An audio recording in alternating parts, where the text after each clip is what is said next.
The NFL never really sleeps, but there are moments in the calendar where everything slows down just enough for reflection to take over. For the San Francisco 49ers, this is one of those moments. With 25 Sundays standing between now and kickoff, the silence isn't empty. It's filled with anticipation, questions, and a roster that feels like it's both chasing a championship and quietly preparing for its next evolution. This is a team that refuses to rebuild in the traditional sense. Under head coach Kyle Shanahan and general manager John Lynch, the philosophy has always been clear. Stay competitive now, even if it means constantly reshaping the future. And that tension is showing up everywhere this offseason, from the draft board to free agency to the ghosts of decisions past. One of the more intriguing developments comes from the 49ers' interest in wide receiver prospect KC Concepcion. At first glance, it might feel redundant. This is a team that just added major veteran firepower, bringing in established names like Mike Evans and Christian Kirk. But if you look closer, the strategy becomes clear. Evans and Kirk are not long-term answers. They are stabilizers. They are insurance policies for a team that wants to maximize its current Super Bowl window. Concepcion, on the other hand, represents something entirely different. He is projection. He is development. He is what this offense might look like 2 or 3 years from now when the veteran contracts expire and the financial realities start to hit. What makes Concepcion particularly fascinating is how he fits into Shanahan's system. His ability to create separation, especially from the slot, aligns perfectly with the quick timing, yards-after-catch philosophy that has defined this offense. But there's risk here. Drops have been a consistent issue throughout his college career, and in an offense that depends on precision, that's not a minor flaw. That's a potential drive killer. Still, this is exactly the kind of gamble the 49ers have shown a willingness to take. They don't draft for immediate perfection. They draft for traits. And if Shanahan believes he can clean up the inconsistencies, Concepcion could eventually become a key piece in sustaining this offense long after the current stars begin to fade. At the same time, the 49ers are being linked to defensive reinforcements, including veteran pass rusher Leonard Floyd. This is where things get even more interesting, because it highlights a subtle but important shift in how the team is thinking about its defensive front. Floyd is no longer the centerpiece of a defense. At 33 years old, he's entered what many would call the mercenary phase of his career. But that doesn't mean he's not valuable. In fact, for a contender like San Francisco, he might be exactly what they need. A situational disruptor. A rotational edge presence who can still generate pressure without needing to carry a full workload. The numbers tell part of the story. Pressures, hits, occasional sacks. But the real value is situational. Third downs. Late game scenarios. Moments where experience matters more than explosiveness. Adding a player like Floyd isn't about building a defense. It's about finishing one. And that speaks volumes about where the 49ers see themselves right now. This is not a team searching for identity.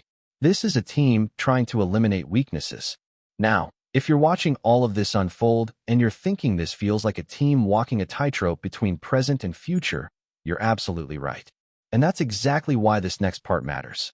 If you're enjoying this deep dive into the 49ers strategy and want more breakdowns like this all season long, make sure you subscribe and stay locked in, because what this team is building right now could define the NFC for years. The financial side of things also reveals a lot about the front office's mindset.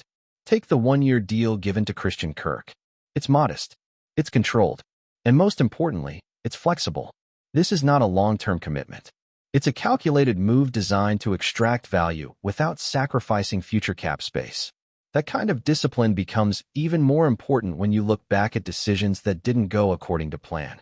And no discussion about the 49ers' current roster construction is complete without revisiting the 2021 draft. Because even now, years later, everything still traces back to one name: Trey Lance. The moment the 49ers traded 3 first-round picks to move up in the draft, they weren't just making a selection. They were making a statement. They were betting the future of the franchise on a quarterback with limited experience but immense upside. It was bold. It was aggressive. And ultimately, it didn't work. Lance's time in San Francisco was defined by flashes and frustration. Injuries derailed his development. Opportunities came and went. And just when it seemed like he might finally take control of the offense, everything collapsed. The broken foot, the lost season, the door opening for Brock Purdy. And from that moment on, the trajectory of the franchise changed. What makes the Lance situation so impactful isn't just the player himself. It's the ripple effect. The missed opportunity to draft other quarterbacks. The draft capital that could have been used to reinforce multiple positions. The financial implications. It all adds up. And yet, here's where the story becomes more complicated. Because if you remove Lance from that draft class, what you're left with is actually a solid group of players. Aaron Banks developed into a reliable starter and earned a significant contract elsewhere. Diamador Lenore became a key contributor in the secondary. Talanoa Hufanga, when healthy, proved to be one of the most dynamic safeties in the league. Even players like Jalen Moore carved out valuable roles, showing that the scouting process itself wasn't broken. The problem was that the most important decision overshadowed everything else. And that's the reality the 49ers are still navigating today. You can be right about a lot of things, but if you're wrong about the quarterback, it changes everything. What's fascinating now is how the organization has responded. Instead of collapsing under that mistake, they adapted. They found value elsewhere. They leaned into their system. And they discovered a quarterback who could operate within that system effectively. That resilience is why the 49ers remain contenders. But it's also why every move they make now feels so calculated. There's an awareness. A recognition that windows don't stay open forever. That's why they're adding veterans like Evans and Kirk. That's why they're exploring prospects like Concepcion. That's why they're considering experienced defenders like Floyd. Every move serves a purpose. It's not about building from scratch. It's about sustaining excellence while quietly preparing for the next phase. And that's what makes this offseason so compelling. Because on the surface, it looks like business as usual. Another strong roster. Another push for the playoffs. Another year of expectations. But underneath, there's a transition happening. A subtle shift from one core to the next. From proven stars to emerging talent. From immediate impact to long-term planning. And the question is whether the 49ers can balance both without losing momentum. Because in the NFL, that balance is everything.